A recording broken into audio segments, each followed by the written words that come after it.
Movie SM explain में आज की फिल्म है द प्रिंसेस। प्रिंसेस और उसकी फैमिली अपने ही महल में कैद होते हैं। जूलियस नामी एक लड़का उससे शादी करके उसकी किंगडम पर जबरदस्ती कब्जा करना चाहता है। अब क्या प्रिंसेस उस आदमी को मार दे पाएगी या फिर अपनी फैमिली के हाथों मजबूर होकर उससे शादी कर लेगी।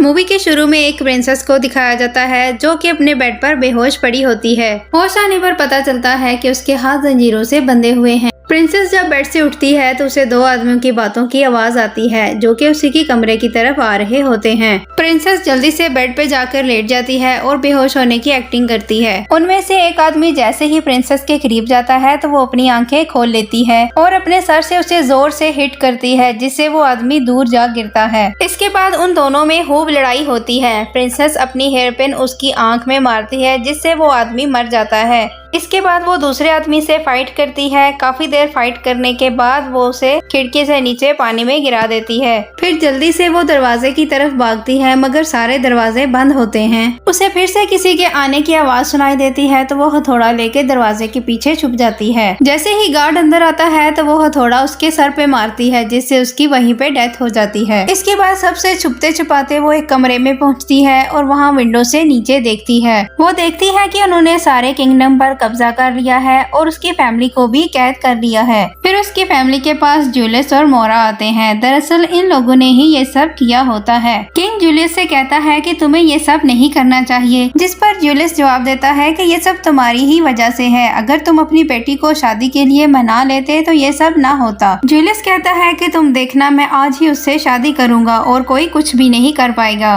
तभी लिटिल प्रिंसेस उसे कहती है कि मेरी सिस्टर से दूर रहना वरना मैं तुम्हें नहीं छोड़ूंगी। ये देखकर मोरा को गुस्सा आ जाता है और वो उसके पीछे बैठे आदमी के गले में हंटर डालकर कहती है कि जूलियस से तमीज से बात करो। फिर वो अपने गार्ड्स को हुक्म देते हैं कि इन सब को ले जाकर जेल में बंद कर दो। प्रिंसेस ऊपर खड़ी ये सब देख रही होती है और इस सब का जिम्मेदार वो खुद को समझती है। फिर वो ख्याल देखती है कि वो अपने फादर के साथ वेडिंग ड्रेस पहने जा रही होती है। उसका बाप कहता है कि किंगडम का कोई वारिस नहीं है, मुझे खुदा ने सिर्फ बेटियां ही दी हैं, इसलिए मैं चाहता हूँ कि तुम जूलियस से शादी कर लो। जूलियस एक अच्छा लड़का है, वो हमारे किंगडम का अच्छे से ध्यान रखेगा। दोनों की वेडिंग सेरेमनी स्टार्ट होती है। जैसे ही जूलियस प्रिंसेस को रिंग पहनाने लगता है तो वो अपना हाथ पीछे खींच लेती है और कहती है कि मुझे माफ करना, मुझसे ये सब नहीं हो पाएगा और वहाँ से चली जाती है। इसके बाद प्रिंसेस को किसी के आने की आवाज सुनाई देती है तो वो रूम में रखे पानी के टब में छुप जाती है। तभी वहाँ पे रूम में एक बड़ा सा आदमी आता है। वो कमरे में इधर उधर देखता है और चला जाता है। उसके जाने के बाद प्रिंसेस पानी से बाहर आती है। काफी देर तक पानी में सांस रोकने की वजह से उसकी तबीयत खराब हो जाती है मगर वो फिर भी हार नहीं मानती।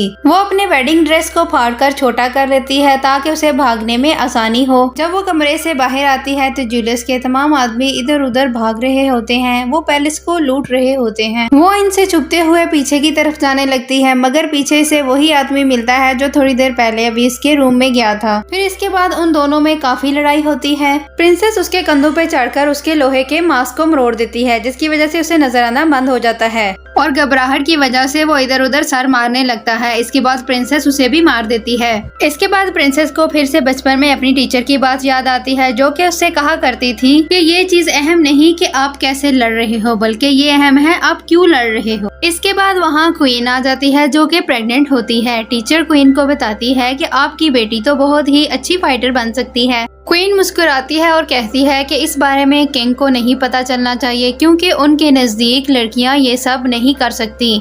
इसके बाद वो खजाने वाले रूम में आती है जहां जूलियस के आदमी खजाना लूटने में इस कदर मसरूफ होते हैं कि उन्हें प्रिंसेस के आने का पता ही नहीं चलता और वो वहां से आसानी से गुजर जाती है। इसके बाद वो अपने रूम की तरफ जाती है और देखती है कि वहां मौजूद 3 आदमी उसके रूम की तलाशी ले रहे होते हैं। जब वो आदमी चले जाते हैं तो प्रिंसेस अपने रूम में दाखिल होती है और एक तलवार निकालती है और अब वो ख्याल देखती है कि वो बड़ी हो चुकी है और अपनी टीचर के साथ फाइट कर रही होती है। दरअसल ये उसके इम्तिहान का दिन होता है और वो एक भी अच्छा अटैक नहीं कर पाती, जिस पर टीचर उसे कहती है कि पेशेंस और फोकस के साथ अटैक करो। इसी दौरान वहाँ टीचर के अंकल भी आ जाते हैं जो कि किंग के एडवाइजर भी होते हैं। प्रिंसेस टीचर से कहती है कि ये यहाँ क्या कर रहे हैं, जिस पर टीचर उसे बताती है कि ये मेरे उस्ताद हैं, इन्होंने मुझे फाइट करना सिखाया था और आज तुम हम दोनों के साथ फाइट करोगी। प्रिंसेस पहले तो परेशान हो जाती है, लेकिन फिर वो एडवाइजर के साथ फाइट शुरू कर देती है, लेकिन वो अपने हर वार में नाकाम रहती है। फिर वो कुछ सोचती है और अचानक से एडवाइजर को जमीन पर पटक देती है, जिससे वो बहुत खुश होता है और अपनी तलवार उसे देते हुए कहता है कि सच में तुम एक बहुत अच्छी फाइटर हो, इसलिए मैं चाहता हूँ कि मेरी तलवार एक अच्छी फाइटर के पास ही जाए। सीन प्रेजेंट में शिफ्ट होता है और वो तलवार लेके चली जाती है। इसके बाद जूलियस के गार्ड को पानी से एक आदमी की लाश मिलती है।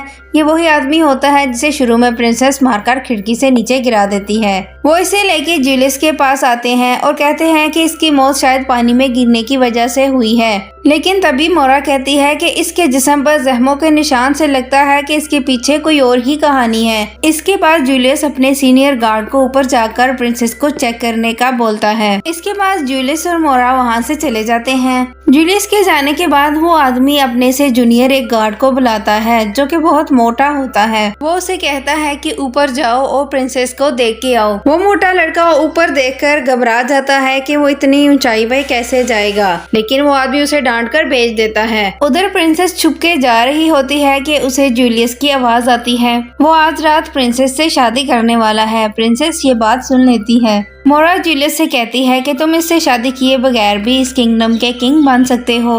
उन दोनों के दरमियान गुफ्तगू हो ही रही होती है कि तभी प्रिंसेस दीवार में सुराख करके तलवार अंदर की तरफ करती है ताकि जूलियस को लग जाए, मगर खुशकिस्मती से जूलियस बच जाता है। एक गार्ड आके जूलियस को बताता है कि उसे किंग ने याद किया है। इसके बाद प्रिंसेस एक सुराख के जरिए दूसरे कमरे में एंटर होती है। वहाँ एक गार्ड होता है जो कि पूरी तरह मेटल के लिबास से कवर होता है। इन दोनों के दरमियान खूब लड़ाई होती है, लेकिन मेटल का लिबास होने की वजह से उसे मारना मुश्किल हो जाता है। तभी प्रिंसेस उसके ऊपर दिए का तेल फेंककर उसे आग लगा देती है। उधर जूलियस किंग के पास जाता है तो किंग उसे कहता है कि इस मसले का हल बैठकर निकाल लेते हैं, मगर जूलियस नहीं मानता और किंग को वहाँ से भेज देता है। तभी मोटा लड़का वहाँ आ जाता है। इतनी ऊंचाई से आने की वजह से उसका सांस फूला हुआ होता है। वो बताता है कि प्रिंसेस रूम में नहीं है, जिस पर जूलियस को गुस्सा आ जाता है और वो सीनियर गार्ड से कहता है कि मैंने तुम्हें भेजा था चेक करने के लिए। तभी वहाँ पर जलता हुआ आदमी आ गिरता है, जिससे सबको यकीन हो जाता है कि प्रिंसेस अपने रूम से बाहर आ चुकी है। ये सब देखकर जूलियस और आदमियों को प्रिंसेस के पीछे भेजता है। प्रिंसेस सबका मुकाबला डटकर करती है। वो अपना नेकलेस तोड़कर उसके मोती नीचे बिखेर देती है, जिससे गार्ड गिरने लगते हैं और वो उनके ऊपर से होती हुई अगले कमरे में चली जाती है। इसके बाद उसे खिड़की के साथ एक लंबा कपड़ा नजर आता है। वो उसके साथ लटक कर नीचे जाना शुरू कर देती है और एक कमरे में छलांग लगा देती है। वो काफी ज्यादा जख्मी हो चुकी होती है। इतने में उसकी टीचर वहाँ उसके पास आ जाती हैं। वो टीचर से पूछती है कि ये सब कैसे हुआ।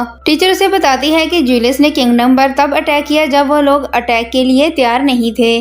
वो उसे ये भी बताती है कि यहाँ से निकलने का एक ही रास्ता है जो कि पानी से होकर गुजरता है। इसके बाद वो दोनों किचन की तरफ जाते हैं जहाँ कुछ गार्ड एक लड़की को तंग कर रहे होते हैं। वो दोनों वहाँ जाकर उन गार्ड से लड़ रहे होते हैं कि वहाँ मोरा भी आ जाती है। मोरा प्रिंसेस को हंटर के जरिए लटका देती है। इससे पहले कि उसकी सांसें बंद हो जाएं, टीचर उसे आके बचा लेती है। फिर वो मोरा के आगे आग जलाकर वहाँ से निकल जाते हैं। टीचर प्रिंसेस से कहती है कि तुम अपने पेरेंट्स को बचाने के लिए जाओ, मैं यहाँ गार्ड से फाइट करती हूँ। प्रिंसेस पहले जाने से इनकार कर देती है, लेकिन फिर टीचर के समझाने पे वो उसी पानी के रास्ते से वहाँ उस कैद खाने में पहुँच जाती है जहाँ उसके पेरेंट्स को कैद किया होता है। वहाँ पे मौजूद गार्ड के साथ फाइट करके वो अपने पेरेंट्स को आजाद करवा लेती है, लेकिन तभी वहाँ जूलियस के कुछ आदमी उन्हें फिर से पकड़ लेते हैं और वो इन सबको बांध देते हैं। फिर वहाँ पे जूलियस आ जाता है। वो प्रिंसेस से पूछता है कि तुम मेरे बारे में क्या सोचती हो। प्रिंसेस उसे बताती है कि मैं तुम्हें मारने के नए नए तरीके सोचती रहती हूँ। अब जूलियस का गुस्सा आ जाता है और वो उससे कहता है कि मैं तुमसे शादी नहीं करूँगा, बल्कि मैं तुम्हारी छोटी बहन से शादी करूँगा। इस तरह से भी मैं किंगडम का वारिस बन सकता हूँ। इसके बाद वो प्रिंसेस को खिड़की से नीचे पानी में फेंक देते हैं। खुशकिस्मती से उसकी जान बच जाती है और वो पानी से बाहर निकल आती है।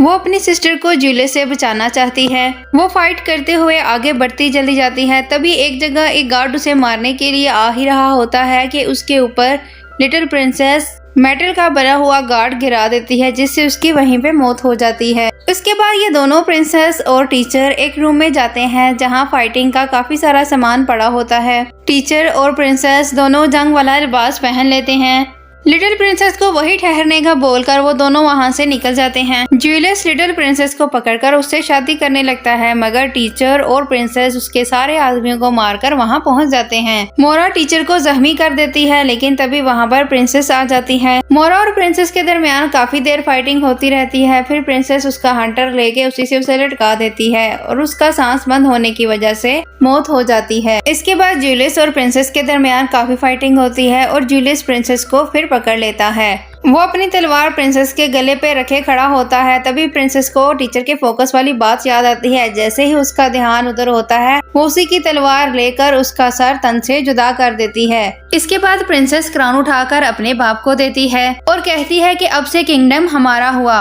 उसका बाप उससे माफी मांगता है कि मेरा नजरिया गलत था। इसके बाद वो उसे किंगडम का वारिस बना देता है। सब लोग ये देखकर बहुत खुश होते हैं। इसके बाद प्रिंसेस की टीचर वहाँ आ जाती है और टीचर को जिंदा देखकर प्रिंसेस बहुत खुश होती है और वो टीचर को हग करती है। उसकी टीचर से कहती है कि आखिर प्रिंसेस तुमने काय दिखाया। और इसी के साथ इस खूबसूरत सी फिल्म की एंडिंग हो जाती है।